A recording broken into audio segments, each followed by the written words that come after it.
Hello નમસ્કાર વિદ્યાર્થી મિત્રો, આપણી YouTube ચેનલ જાત મહેનત જિંદાબાદમાં ફરી એકવાર આપનું હાર્દિક સ્વાગત છે. મિત્રો, આજે આપણે ધોરણ 10 માં દ્વિઘાત સમીકરણ એની ચર્ચા કરીશું. અગાઉ એના વિશે થોડીક માહિતી અને થોડા ઉદાહરણો લીધા છે.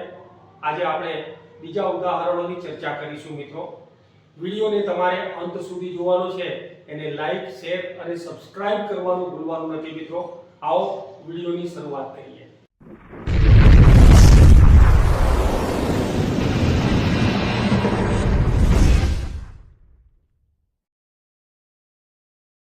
મિત્રો, દ્વિઘાત સમીકરણ એટલે એ પ્રકારનું સમીકરણ છે કે જેમાં બહુપદીનો સૌથી મોટો ઘાત એ બે ઘાત હોય. તો અહીંયા આપણે જોઈએ છે કે ax નો વર્ગ આપણને બહુપદી જ્યારે આપેલી હોય ત્યારે ax નો વર્ગ પ્લસ bx પ્લસ c બરાબર 0 આ જે છે તે આપણું દ્વિઘાત સહબહુપદીનું પ્રમાણિત સ્વરૂપ છે. મિત્રો, હવે આ પ્રમાણિત સ્વરૂપમાં a b અને c જે છે એ અચળ પદો છે, એની કિંમતો બદલાતી નથી, પણ x અને x વર્ગ આપણને જે આપેલા છે એટલે કે x નું મૂલ્ય આપેલું છે એ ચલ છે. હવે અચળ પદ અને ચલ એ સમીકરણને સંતુલિત કરવા માટે આપણે આ સમીકરણનું પ્રમાણિત સ્વરૂપ નક્કી કરેલું છે. એટલે કે એને ઘાતના ઉતરતા ક્રમમાં x વર્ગ x અને x નો 0 ઘાત આ પ્રમાણે આપણે એને ઉતરતા ક્રમમાં લઈએ છીએ. હવે અહીંયા જ્યારે આ બહુપદી એટલે કે આ પ્રકારનું પદ તમારે મેળવવું હોય તો કેવી રીતે મેળવીએ? તો અહીંયા જોઈશું કે ax નો વર્ગ plus alpha plus beta x plus alpha into beta is equal to 0. અહીંયા a ના સ્થાને આપણે k નું મૂલ્ય મૂકીશું. એ કોઈ પણ અચળાંક છે.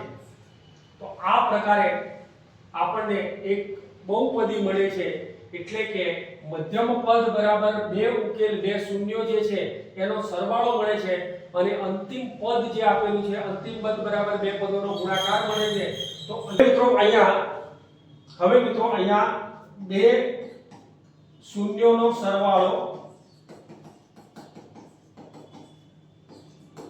અને એ છે આપણા માટે આલ્ફા પ્લસ બીટા અને બે શૂન્યોનો ગુણાકાર એ આપણા માટે છે આલ્ફા ઇન્ટુ બીટા. હવે આલ્ફા પ્લસ બીટા જે આપણને આપેલા છે એની કિંમત માઈનસ બી ની ઋણ કિંમત લેવાની છે અપોન a અને આલ્ફા ઇન્ટુ બીટા બરાબર આપણે લેવાના છે c અપોન a એટલે કે માઈનસ b અપોન a અને માઈનસ c અપોન a ઉપરથી બે બીજોનો સરવાળો અને બે બીજોનો ગુણાકાર આપણે શોધી શકીએ છીએ. મિત્રો, જ્યારે પણ આ પદ તમને આપેલું હોય અને એ પદમાં જો અવયવની રીત પ્રમાણે તમે ગણતરી ના કરી શકો તો એક બીજી રીત છે અને એ વિવેચકની રીત છે. અહીંયા આપણે એક વિવેચક પહેલા તો નક્કી કરીશું. વિવેચકને આપણે d વડે દર્શાવીએ છીએ. તો d બરાબર b વર્ગ માઈનસ 4ac આવું એક સૂત્ર આપણે લેવાનું છે.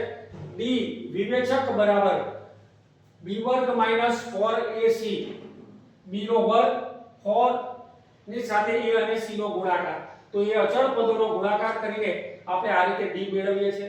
એના ઉપરથી જ્યારે બે શૂન્યો મેળવવા હોય ત્યારે પહેલું શૂન્ય એ આલ્ફા મળે છે અને બીજું શૂન્ય એ આપણને બીટા મળે છે. મિત્રો, આલ્ફાની કિંમત જ્યારે તમારે શોધવી છે ત્યારે તમારે અહીંયા માઈનસ b પ્લસ વર્ગમૂળમાં ડેલ્ટા અપોન 2a આ પ્રકારનું એક સૂત્ર ધ્યાનમાં લેવાનું છે.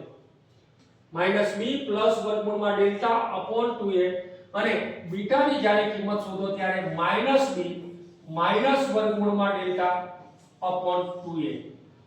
હવે મિત્રો, અહીંયા બે બીજ અને વિવેચક જે આપેલા છે તો વિવેચક જે આપેલો છે એ વિવેચકનું વિશ્લેષણ આપણે કર્યું છે અને એ વિશ્લેષણ આપણે આ રીતે કરી શકીએ કે જો d બરાબર 0 હોય એટલે કે શૂન્ય હોય, તમને b વર્ગ માઈનસ 4ac ની કિંમત શૂન્ય મળે તો જે પણ દ્વિઘાત બહુપદી આપેલી છે તો દ્વિઘાત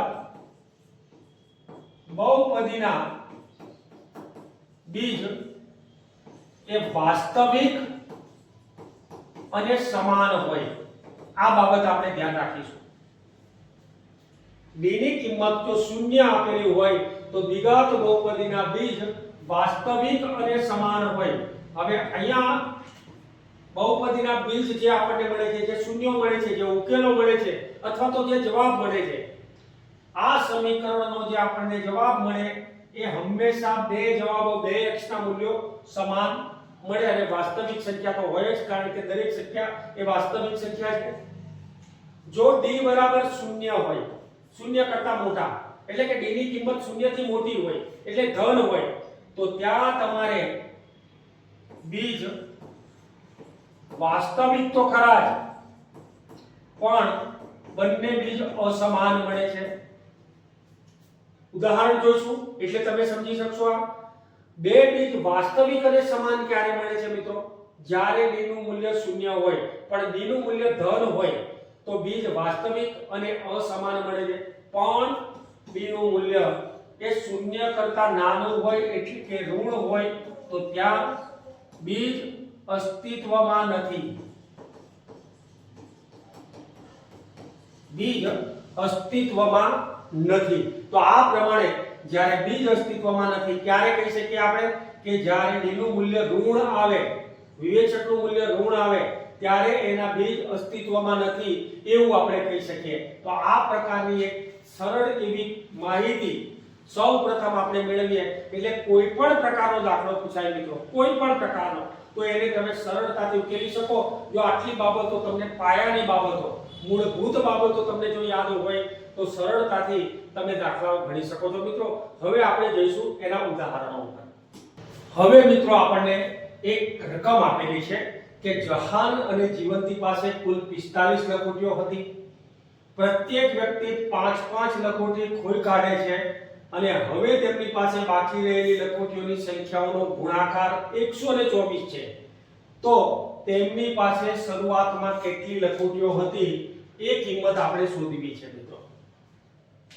હવે જ્યારે આ પ્રકારે રકમ આવતી હોય ત્યારે આપણે એની ધારણા કરવાની છે. તો અહીંયા આપણે ધારણા કરી લઈએ. ધારો કે જહાન પાસે લખોટીની સંખ્યા કેટલી છે? તો લખોટીની સંખ્યા બરાબર x છે. જહાન પાસે લખોટીની સંખ્યા x છે. તેથી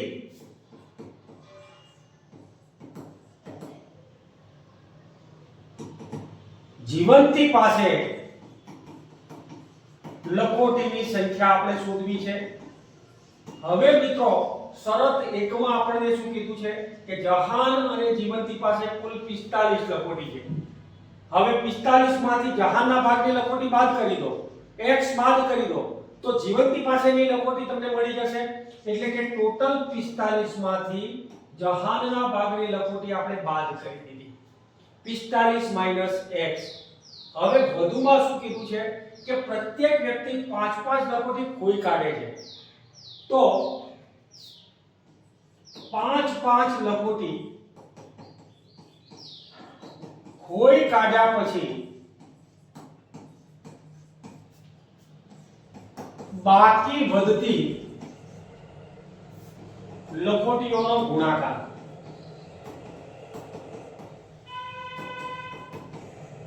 બરાબર? અહીંયા 5-5 લખોટી ખોઈ કાઢ્યા પછી બાકી વધતી લખોટીઓનો ગુણાકાર આપણે શોધવો છે. તો જહાન પાસે બાકી વધતી લખોટી, બાકી વધતી લખોટીની સંખ્યા, અને એ x માંથી 5 લખોટી એને ખોઈ નાખી છે, x - 5. અને જીવંતી પાસે બાકી વધતી લખોટીની સંખ્યા, તો એ 45 - x - 5 એટલે એનો મતલબ થયો 40 - 5, કારણ કે 45 માંથી 5 બાદ કરો તો 40 - x અહીંયા આપણને મળશે. હવે એ બંનેનો ગુણાકાર 124 થાય છે. 124 ગુણાકાર કયા કયા? જહાને 5 લખોટી ખોઈ નાખ્યા પછીની અને જીવંતીએ 5 લખોટી ખોઈ નાખ્યા પછીની જે બાકી વધે છે એનો ગુણાકાર 124 લેવાનો. એટલે મિત્ર x - 5 અને 40 - x આ બંને લખોટીઓનો ગુણાકાર લેવાનો છે 124. એકદમ સીધી સાદી વસ્તુ. હવે સરળતાથી તમે ગણી શકો છો. સૌ પ્રથમ આ બંનેની સર્કિટ જોડી દો તો 40x મળે. ત્યારબાદ એ જ સર્કિટને લાંબી કરીને અહીંયા જોડી દો તો -x² મળે. એ જ સર્કિટને આ સર્કિટને 40 સાથે જોડો તો 4 × 5 = 20 એટલે 200 મળે. અને એ સર્કિટને લાંબી કરીને અહીંયા મોકલી દો તો બે વખત ઋણ છે એટલે ધન થઈ જશે. 5x = 124. મિત્રો આ પ્રમાણે સર્કિટ ગુણાકાર કરીને તમે વારાફરતી એકબીજા સાથે ગુણાકાર કરો. આડો-અવળો ગુણાકાર કરશો ચાલશે. નિશાની ધ્યાનમાં રાખવાની છે. બે વખત ઋણ હોય ત્યારે ગુણાકાર ધન થાય, પણ એક વખત ઋણ હોય તો માઈનસ જવાબ થાય. તો એ ખાસ ધ્યાન રાખશો. હવે અહીંયા આપણે જોઈએ કે -x1 આ 40x + 40x છે, એમાંથી 5x ઉમેરો ત્યારે 45x અને -200 ફરીથી પાછા 124 એને પણ હું આ બાજુ લઈ જઈશ તો એ કિંમત આપણી પાસે હશે -124 એના બરાબર 0. મિત્રો -x1 જે છે એને આપણે ધન કરી દઈએ, પ્લસ કરી દઈએ તો એ -x1 + x1 થયા. 45x જે છે એ પણ પ્લસ છે તો એને માઈનસ કરી દઈએ 45x અને 124 અને 200 ટોટલ 324. આ 324 આપણી પાસે આવે છે એ માઈનસ છે તો એ 324 માઈનસ છે માટે એને પ્લસ કરી દઈશું એના બરાબર 0. મિત્રો અહીંયા આપણે એવી બે રકમ શોધવાની છે 200 અને 124 માઈનસ માઈનસનો સરવાળો નિશાની માઈનસની. એવી બે રકમ શોધો કે જેનો ગુણાકાર 324 મળે અને સરવાળો 45 મળે. પાછળની નિશાની પ્લસ હોય તો સરવાળો લેવાનો છે, પાછળની નિશાની માઈનસ હોય તો બાદબાકી લેવાની છે. અહીંયા x² - 45x + 324 માં ગુણાકાર 324 મળવો જોઈએ અને બાદબાકી 45 મળવી જોઈએ. તો ત્યાં આપણે જોઈએ ત્યારે 324 ના સરસ મજાના અવયવ પાડી દેશો મિત્રો. 2 વડે ભાગો તો ત્યાં 162, હજુ 2 વડે ભાગો 81, હવે 3 વડે ભાગો 27 તારી 81. તો મિત્રો અહીંયા આપણે જોઈએ કે 27 તો મળી ગયા, 3 × 6 × 12.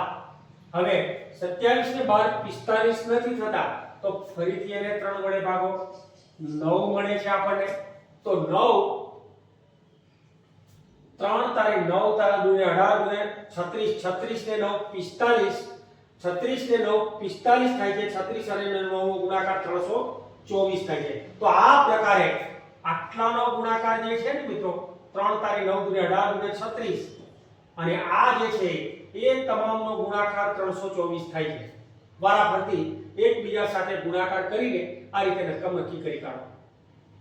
3-4 વખત ટ્રાય કરશો એટલે તમે સરળતાથી બે ગુણાકારના આંકડા શોધી શકશો કે જેનો ગુણાકાર 324 થાય અને 36 અને 9 જેનો સરવાળો 45 થાય.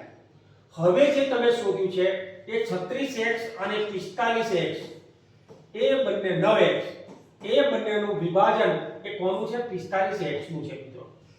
આ 45 નું વિભાજન 3 પદોનું 4 પદોમાં વિભાજન કરવું છે અને અહીંયા x નો વર્ગ, અહીંયા 324 બરાબર 0. હવે આ બંનેમાંથી અને આ બંનેમાંથી આપણે કોમન કાઢીશું, સામાન્ય કાઢીશું. x2 અને x માંથી x કોમન નીકળે એટલે આરામથી x - 36 વધે -9 કોમન નીકળે છે, કારણ કે 324 ભાગ્યા 9 કરશો ને ત્યારે 36 જ આવશે. 324 ભાગ્યા 9 કરો એટલે બાકીની આટલી રકમો વધે 36. તો પણ કૌંસની આગળ માઈનસ છે એટલે અંદરની નિશાની ચેન્જ કરો, x - 36 બરાબર 0. હવે x - 36 બરાબર 0, x - 9 બરાબર 0. તેથી x બરાબર 36, કારણ કે -36 સાઈડ ચેન્જ કરો +36 થાય, અને -9 સાઈડ ચેન્જ કરો +9 થાય. જો x જેના માટે ધાર્યા છે એ અહીંયા આપણી પાસે જહાન પાસે લખોટી 36 હોય તો જીવંતી પાસે 9 હોય, અને જીવંતી પાસે 36 હોય તો જહાન પાસે 9 હોય, આવું આપણે કહી શકીએ. તો અહીંયા x માટેની બે કિંમતો મળે છે, તો ત્યાં આપણે લખવાનું છે કે જહાન પાસે લખોટીની સંખ્યા, જે આપણે મૂળ ધારણા કરી હતી x અને x બરાબર 36 અથવા 9, બંને જવાબો ચાલે, 36 અથવા 9. તેથી જીવંતી પાસે લખોટીની સંખ્યા બરાબર x 45 માંથી બાદ કરવાના છે, 45 - x એટલે 45 માંથી જો તમે 36 બાદ કરો છો તો 9 વધે, અથવા 45 માંથી 9 બાદ કરો છો તો 36 વધે.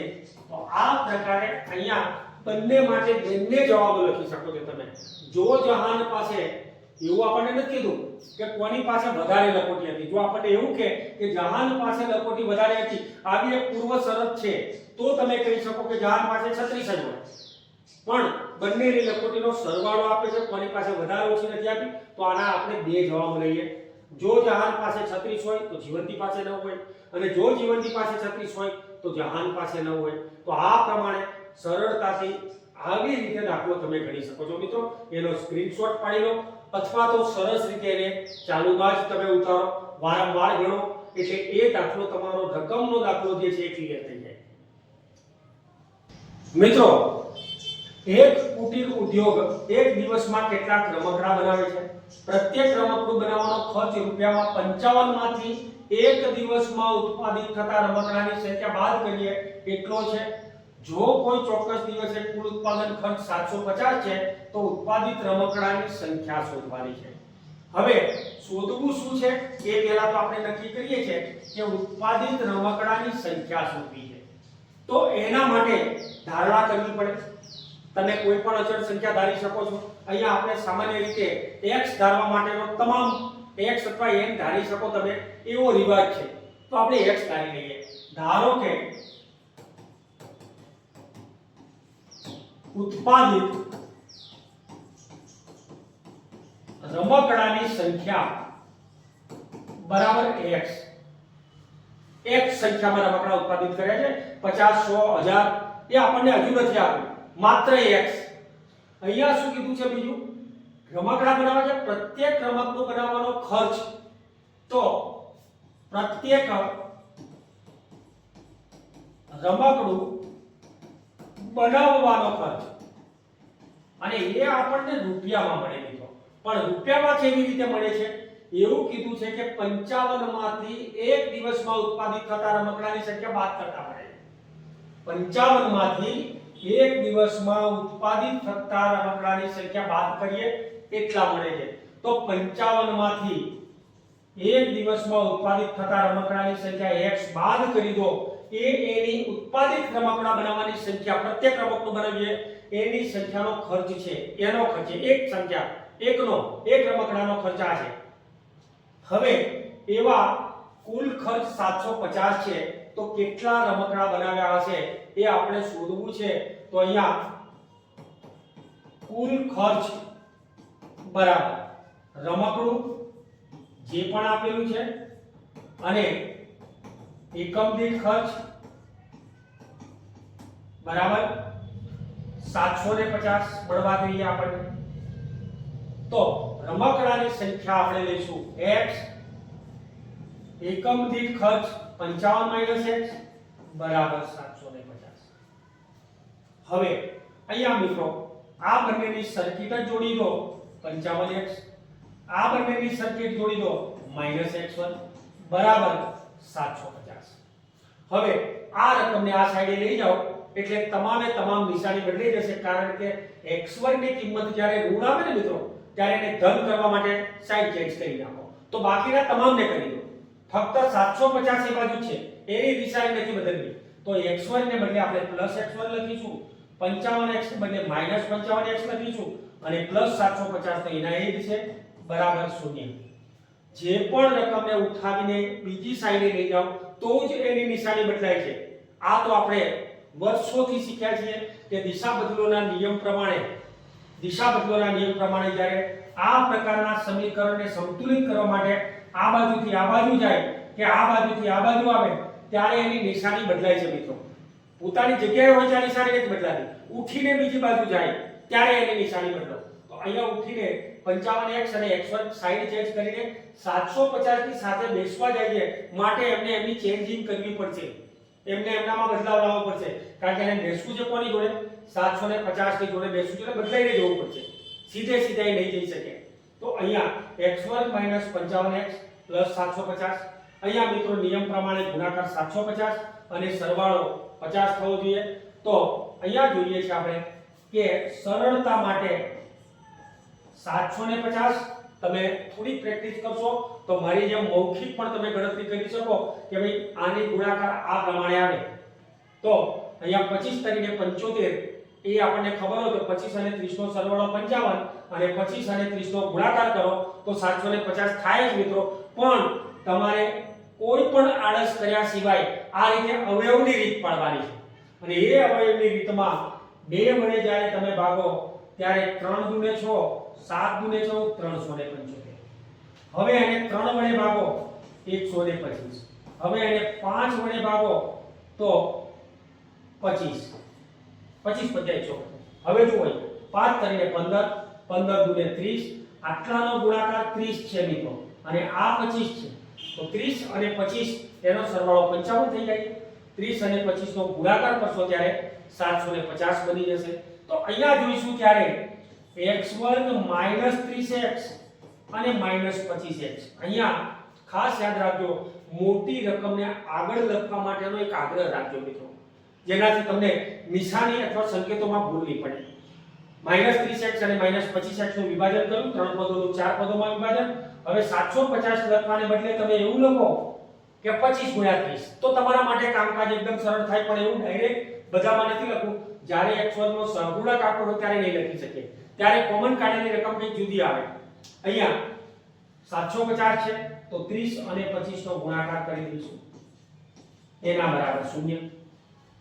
મિત્રો આ બંનેમાંથી કંઈક કોમન કાઢીએ ત્યારે x નીકળે તો x - 30 અને આ બંનેમાંથી કંઈક કોમન કાઢીએ ત્યારે 25 નીકળે તો કૌંસની આગળ માઈનસ છે, જ્યારે માઈનસ હોય ત્યારે અંદરની નિશાની બદલી કાઢો એટલે કે x - 30 અને એના બરાબર 0. હવે અહીંયા આપણે જોઈએ છે કે પહેલો અવયવ જે આપણને મળ્યો ને એને પહેલા નંબરે લઈ લઈશું, x - 30 બરાબર 0 અથવા x - 25 બરાબર 0, કારણ કે બધા x - 25 બરાબર 0. બંનેને 0 સાથે સરખાઈ દો, બંનેને 0 સાથે સરખાવી દો. તો અહીંયા x બરાબર 30 - 30 ને સાઈડ ચેન્જ કરો, -30 + 3 થઈ જશે, અથવા x બરાબર 25. અહીંયા તમને કીધું છે એ પ્રમાણે આ રકમનો જવાબ પણ આપણને 2 મળે જો રમકડાની સંખ્યા બરાબર x ધાર્યા છે તો x બરાબર કાં તો 30 હોય તો એનો ઉત્પાદિત ખર્ચ 25 હોય, અને જો રમકડાની સંખ્યા એ 25 હોય તો એનો ઉત્પાદિત ખર્ચ 30 હોય. બંનેમાં ગુણાકાર 750 થશે, કુલ ખર્ચો 750 થશે. તો રમકડાની સંખ્યા જ આપણે શોધવાની છે, માટે અહીંયા આપણે લઈશું અથવા x બરાબર 25. તો આ બંને જવાબો તમારે લખવાના છે મિત્રો, અને બંને જવાબો આપણા વેલિડ ગણાય અહીંયા, કારણ કે રમકડાની સંખ્યા કાં તો 30 હોય કાં તો રમકડાની સંખ્યા 25 હોય તો આ પ્રમાણે ગણતરી કરી શકીએ. એકંદરે દ્વિઘાત સમીકરણ ખૂબ સરળ પ્રકરણ છે. જો તમે પ્રેક્ટિસ કરો તો સરળતાથી દાખલા ગણી શકો છો મિત્રો. તો આ અને આવા અનેક વિડિયો સાથે આપણે ફરીથી મળીશું. સર્વેને જય હિન્દ.